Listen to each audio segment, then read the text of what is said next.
За сайн байцгаана уу? Бүгдэнд энэ өглөө өдөр орой минь. За тэгээд пэйж тэгээд Facebook пэйжтэй болсон шүү. Тэгээд пэйжийн дагаараа пэйж дээр гоё чаптрууд ингээд те ярихгүйсэн манга ингээд нэгээс нь авахлаа те ингээд дуустал ингээд чаптруудын өдөр болго оруулаа явуулах болно шүү. Өөр гоё манга. Тэр ингээд бол пэйж гоё дэмжүүлэлт хийж болно шүү. Тэгээд энэ YouTube сувгаа ингээд гоё дэмжээд байвал би гоё бичлэгээ жоохон уртцааж үздэг юм уу гэж бодож байгаа. Ер нь бол 30 эд минутын ч юм уу те ер нь оруулдаг юм бодож байгаа. Нэг чаптер нь ерөөд бол 10 эд минут болдоггүй. 10 эд минут бичлэг болдог. Тэгээд арай ингээд 3 чаптер юм уу 2 чаптер оруулж үзье гэж бодож байгаа нэг бичлэгэн дээр. Тэгэхээр ерөөд бол 20-30 минутын бичлэг болно л гэсэн үг. Тэр нь хандалт ямархуу байгаа шалтгаалаад ер нь бичлэгээ ингээд те 10 эд минутаараа явах уу эсвэл 20-30 минутаараа явах уу гэдэг шийдэж шүү. Тэгээд лайка дараад сабан дараад тэгээд найзуудтайгаа хуваалцаад тэгээд сувгаан дэмжиж үзээрэй. Та нарт үзэж байгаа хүмүүстэй лайк дарж хүмүүст сабан дарж байгаа хүмүүст үнэхээр баярлалаа.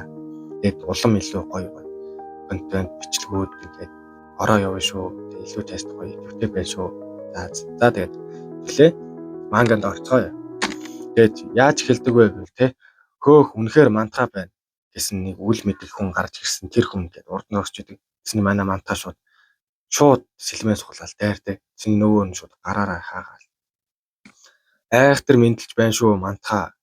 Уулзааг удсан болохоор би барьд дийлсэнгүй.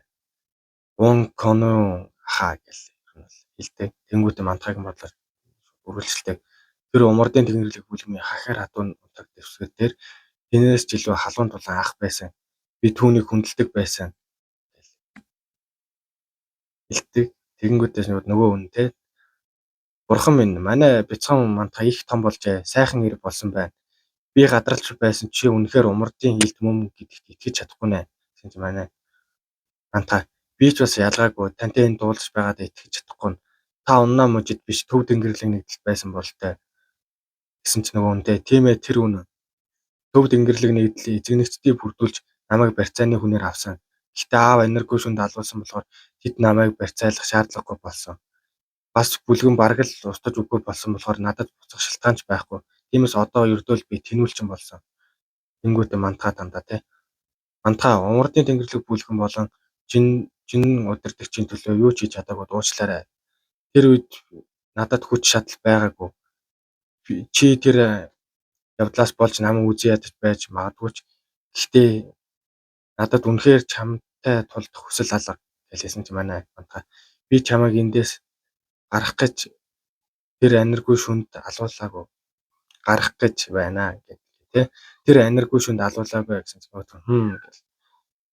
Би өөрөө түүнийг алсан. Манай мантаа хэлдэг. Би таны аавыг ярьж байна.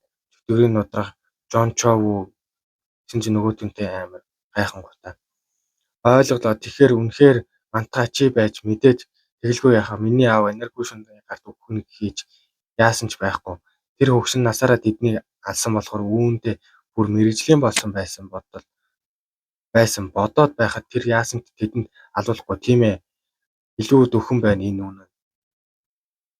Гэхдээ би чамайг сайн байлаа гэж хэлмээр байна. Мантаа үнэхээр амаргүй байсан байх. Чи өшөөгөө авах гэж тэгсэн биз дээ.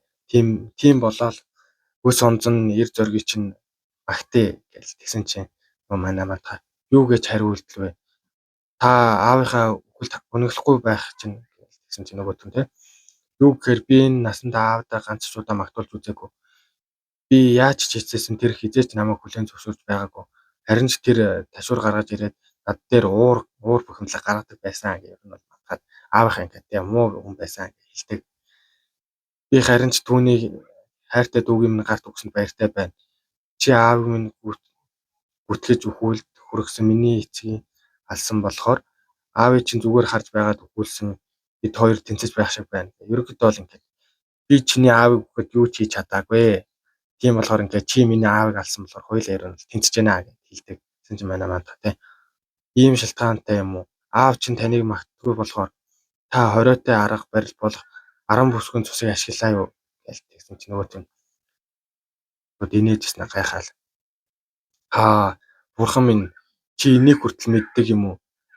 Тэгсэн чи мантаа шууд цасан цэцэг гээл илдээ суглаал гэл дайрахад бэлдсэн чи ард нь шууд удганых нь эмэгтэй нөгөө удганых нь дүр зураг гарч ирдэг. Тэрийг харангуудаа нөгөөт нь шууд байж эн чин тэр үе удах нь гингүүтээ тий тэр хорсолт сүнс болж хувираад өөрийгөө мантаатай холбосон гэж юу хаха ямар ядаргаатай юм бэ. Гингүүтээ мантаа чи бит хоёр үнэхээр л хувь тавилангаар холбогдсон болтой. Хориотой арга барил 10 бүсгүй цус гээл шууд өөрөө хүчийг нь гаргаж ирдэг байгаа. Тэгсэн чинь мантаа шууд муу чөтгөр миний мэдэгч ах чи бол ер нь бол биш байна. Бусдад хэзээс бүдүүлэг үйлдэл хийдэггүй хүн байсан. Тэр бусдад хор болохгүй тул чадах бүхний хийдэг байсан. Сайхан сэтгэлд хүн байсан. Тэр бүхэн худлаа байсан гэж юу гэх ер нь бол амар гайхдаг байхаа. Ингээ тэр бүхэн ингээ сэтгэл хөдлөлч худлаа байсан юм уу гэж асуудаг. Тэгсэн чинь нөгөөдг нь те чич гиний юм да. Учир нь бид бүгд өөрсдийн хүслээр хөдөлдөг. Тиймээс юунд ч итгэж болохгүй юм. Бүх зүйлийг ард далд санаа бий гэж ер нь хэлдэг. Тэгсэн чинь манай мантаа шууд энэ бол ердөө шалтак моновш дайрсан шууд илтийн шууд гараар хаагаал. Хөөе одоо арай дэндэд байгаа юм биш үү? Чи умардын тэнгэрлэг бүлгийн нууц аргуудыг ачаар л ийм хүчтэй болсон биз дээ. Чиний тулааны урлаг миний харж байсан хамгийн шилдэг биш юм аа. Гэхдээ хамгийн хүчтэй юм. Гэсэн чинь манай мантаа моновш та хүн биш бол зүгээр л араатнаас дор амтэн гэсэн чинь яана миний дүү мантаа жоох ууртай байна уу та. Ахын үед би алдаагаа хүлээе. Тийм ээ. Чиний зөв би бол араатнаас дор амтэн мангас гэсэн чинь цаанаас нэг хоёр харуул те. Хөөе тэнд юу болоод байна гэсэн чинь нөгөө хүн те. Өнөөдөртөө ингээ болий. Энэ дүүмэн гарах нь бидний хувьд ч хэндийн ч ашиггүй гэж хэлээ. Ерөөдөө харагшаа зүхтдаг байгаа. Тэнгүүтээ те би ердөө л умардын илд миний мэд мантаа муу эсгийг шалгах гэж ирсэн юм. Бас чамтай надтай те хамт ингээ те хамтарч ажиллах уугүй.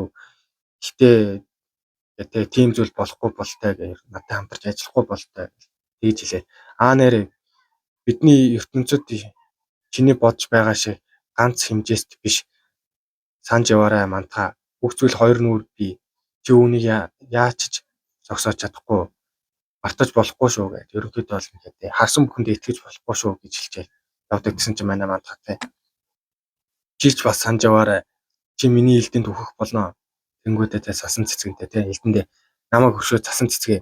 Ахаа жаахан хүлээч. Одоо цаг нь биш байна. Би чиний үс онзон гүйцэлдүүлэх гэж амлаж байна гэж хэлдэг. Тэгсэн чинь нөгөө хүн хөөх юм аа гэж инээдэг. Тэгсэн нөгөө харуултанд нь тэр зүхтаж байна. Барайд ав. Дохио өг халдагч илэрлээ гэж хэлсэн чинь нөгөөд нь гэж шууд зүхтаж байдаг. Байшин гэдэг дээвэрдэг. Тэнгүүдээ гарынхаа зүсгэж цээсийг харангуйта. Новш гэж гайхалтай маа. Хэрвээ би анхааралгүй байсан бол гаргүй болох байлаа. Антхаа хайр юм аа. Үнэхээр хайр юм. Нэр үзэгдэл шилждэг байгаа. Манай цааги болон гэд жуван эрдэмтэй ингээ үл мэдэх ингээ таних хүмүүст уулзч яадаг.